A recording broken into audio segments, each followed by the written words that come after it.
video right now and you haven't subscribed, better get your ass down there and press that red button. Take a spin as a football.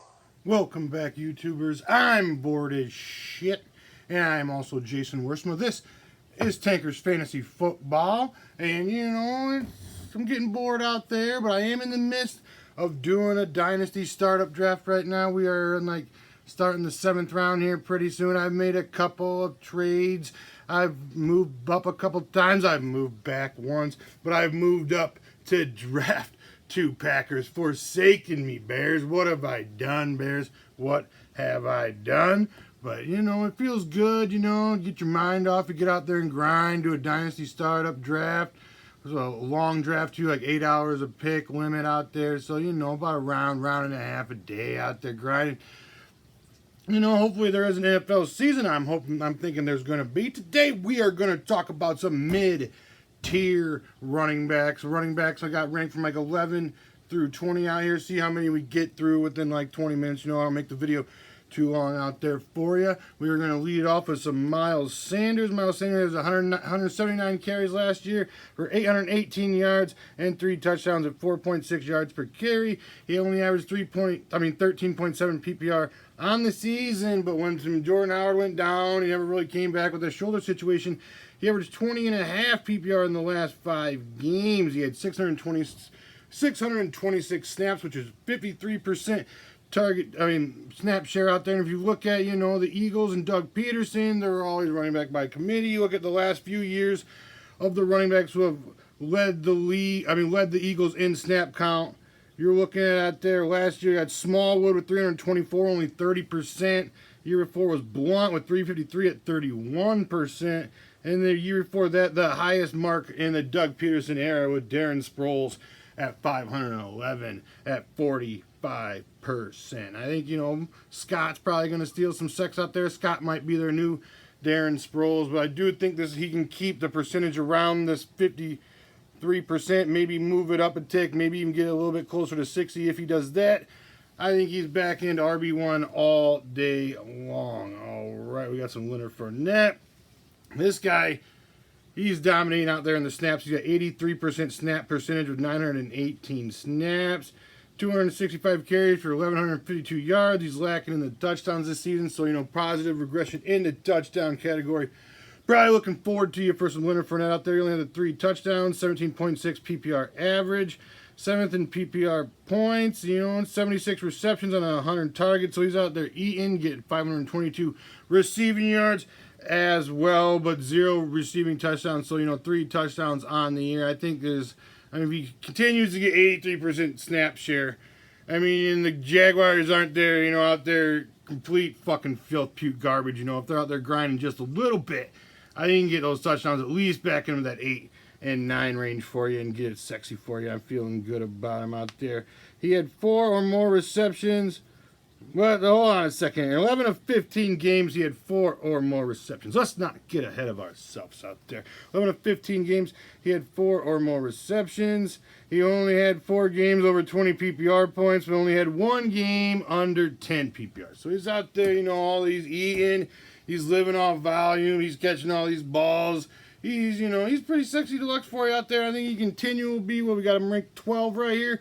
We got him ranked 12, so, you know, back of the line, RB1 in 12-team leagues. Looking at it. All right, I had Singletary ranked here recently. I'm kind of been souring on him a little bit as of late. So we are going to slide Eckler up into the 13 spot. He had 609 snaps, 57% snap share. He had 132 carries for 557 yards and 3 touchdowns, 4.2 yards per carry. But that's not where he's loving you sexy, because he had the 92 receptions on the 108 targets for 993 receiving yards and 8 receiving touchdowns. My only worry is, you know, Philip Rivers out down, new ball game with Tyrod Taylor, or maybe mystery. Maybe they bring in some Cam Newton. If they bring in some Cam Newton's used to Christian McCaffrey, so I'm not necessarily afraid anymore. Bringing Cam Newton, I think it's going to love you sexy out there for the Austin Eckler.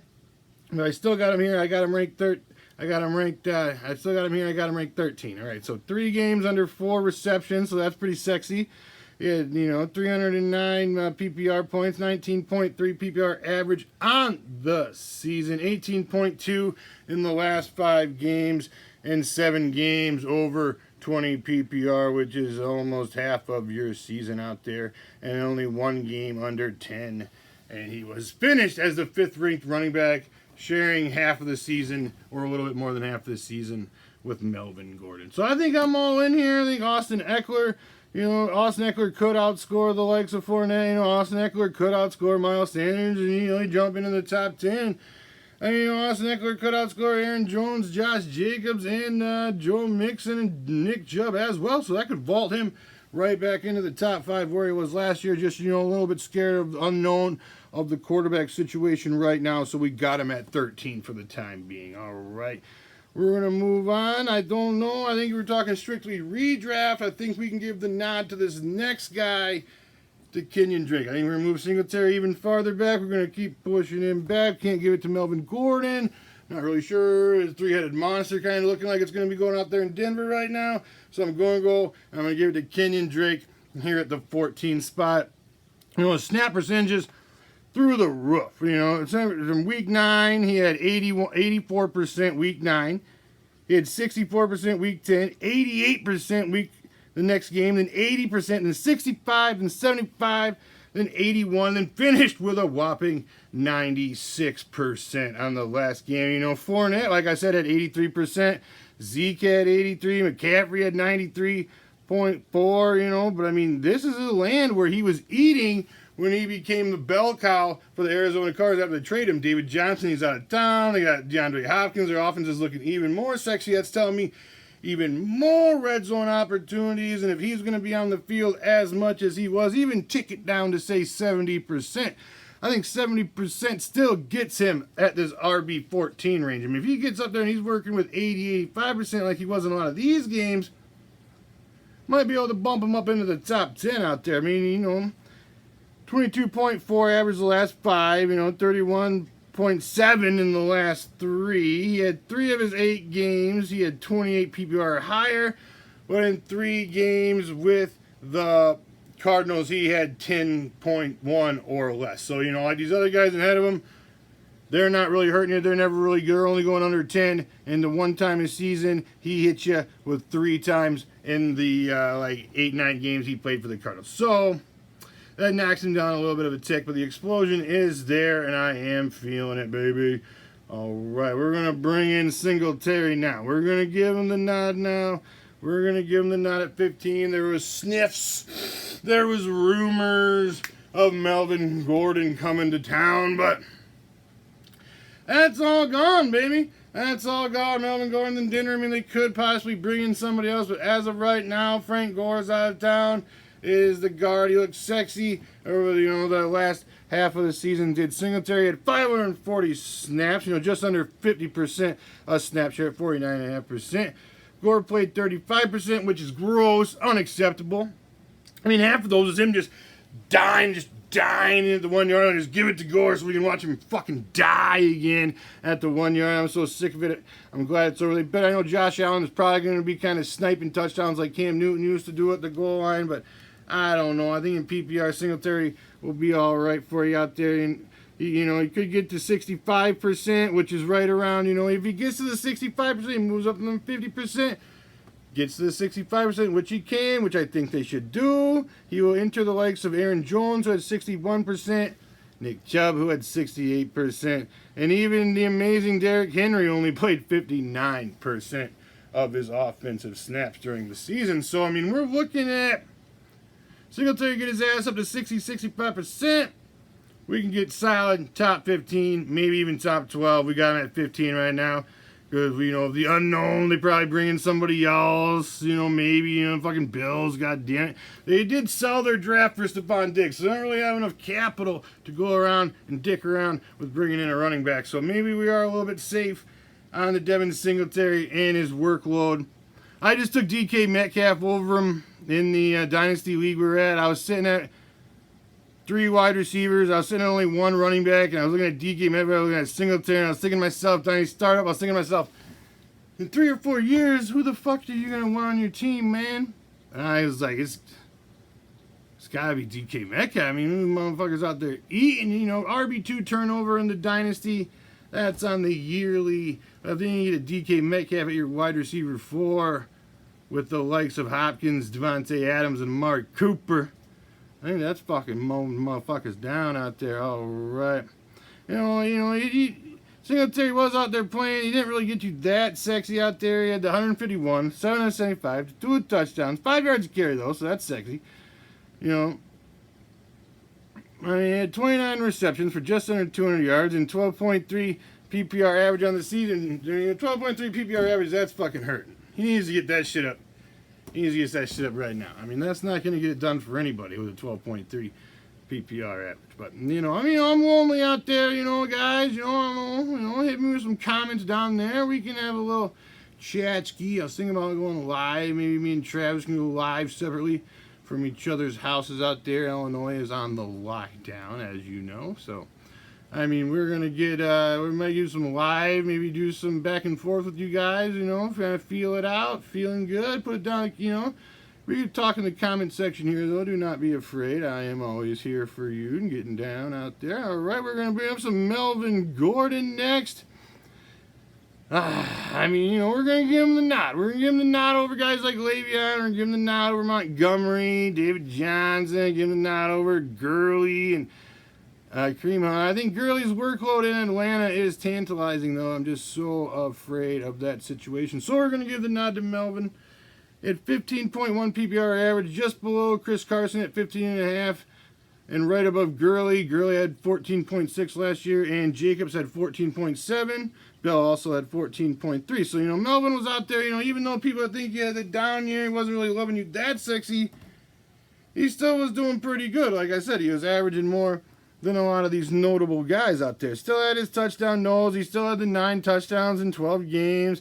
5 of his last 8 games, he had 19.4 or better, and 1 under 12 in the last 8. So, I mean, if they do, they're talking about today, they came out talking about Melvin Gordon going to be the bell cow. If he is the bell cow and he is touching the ball, if they somehow give him 230, 250 carries and add on another 50, 60 receptions, I mean, I'm talking about sexy deluxe RB1 territory. We just don't know. It is the unseen. So we got him right here, baby. We got him right here at 16. All right, baby. All right, we got what we got. We got some. We're going to give the nod to Gurley, I guess. I mean, how dare we? I mean, we were talking, you know, we were talking Dynasty before, but now, you know, I don't know, talking redraft, I guess, right now. I think you got to give the nod over Todd Gurley over Montgomery. I mean, Montgomery looked kind of slow. He looked kind of filth. The Bears' offensive line looks fucking filth. And if they give, the Falcons, you know, when they only have that one back, they do like to feed him. And Todd Gurley is kind of the last man standing right now in Atlanta. So I don't know. I think if Todd Gurley can stay healthy, I think we could be looking at a decent rebound season for Todd Gurley and remain in the high RB2 conversation. All right, we got some. What we got? We're gonna give it. We were gonna have Kareem Hunt here, but I think Cleveland put too high of a tender on him. I don't think anybody's gonna get down on him. I think he's gonna be locked behind Nick Chubb for another season. In full point PPR, he may be he's probably still serviceable as a back end RB2. So I think you can look at some Kareem Hunt here as well. And we're getting the guys. We're gonna give him some David Montgomery right now. He had 57% snap share. He had 4 games with 20 carries, but doesn't because we had 20 carries, Bears, does not mean it was sexy, because that is not the case. In games he had 20 carries, this Moffs went out there. He got 6.6 with 20 carries, and he got 9.7 PPR with 21 carries. You had that surge weeks 8 and 9. If you had him and you didn't sell him, you were wishing you did, because weeks 8 and 9 he had 24.7 and 22.6. People are back to back, but then he just went out there and he just shit all over himself. You hung on for weeks after those sexy weeks, like maybe, and it just never was. He went out there and he just absolutely just shit himself. The average over the rest of the season, he averaged just under 8 PPR points. And he only got over 7 PPR once, where he had like 18, so that bumped the average up to 8, but he was living at 5 and 6 points a week. It was absolutely disgusting. Bears. So we got him buried. We got him buried. He's young.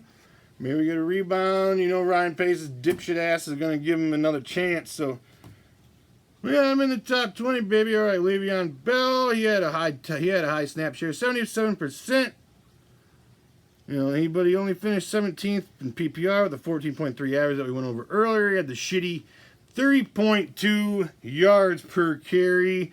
Started off hot with 23 and 21 PPR. They only had one game over 20 at 20.1 for the rest of the seasons and for you. He was just middling out there. He was just middling. He's like 12 to 14 points, 12 to 14 points, 9 points. He's out there middling for you all season long. The touchdowns never came. I don't know. I still think, you know, they're paying him the money. He's going to get the volume. I think the volume alone, shitty Jets.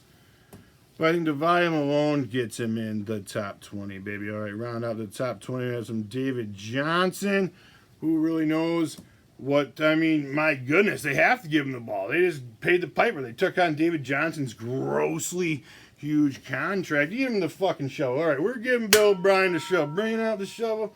I mean, we might fucking get Bill O'Brien's face and place it on this son of a bitch for the end of time. Because, I mean, I don't think there's ever going to be a fucking trade. I mean, that's the type of fucking trade that if I saw in one of my keeper dynasty leagues that I'm the commissioner of, if I saw that shit coming through, I've never vetoed a trade in 14 years of this keeper league that I've been in. That would be the first motherfucking trade. I'd be like, what the fuck? This dude is stoned.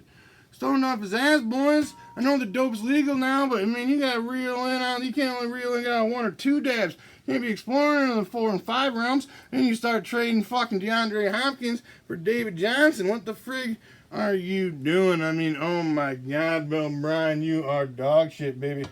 All right, but if, you know, like I said, they gotta give him the ball. They fucking traded everything. If David Johnson can stay healthy, especially in PPR, I think we'd be looking at, you know, maybe even top 15 David Johnson. But we got him in the 19 and 20 spot here. We got him in 19 20 because I don't know, baby. I just don't know. All right, you know, you got to hook me up. You know, maybe you go down there, you hit that little thumbs up ski. Go down there, you hit it for me, baby. Just go down there and hit that little thumbs up. It helps a lot. Maybe you don't. Maybe you hit that subscribe button. Maybe you don't. Maybe you go fuck yourselves. All right, boys.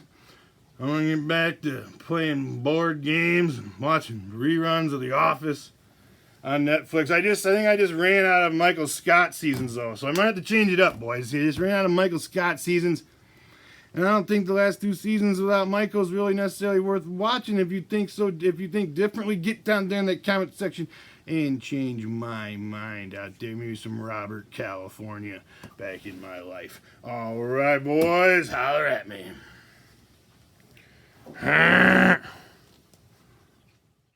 I'm hot as fuck, bitch.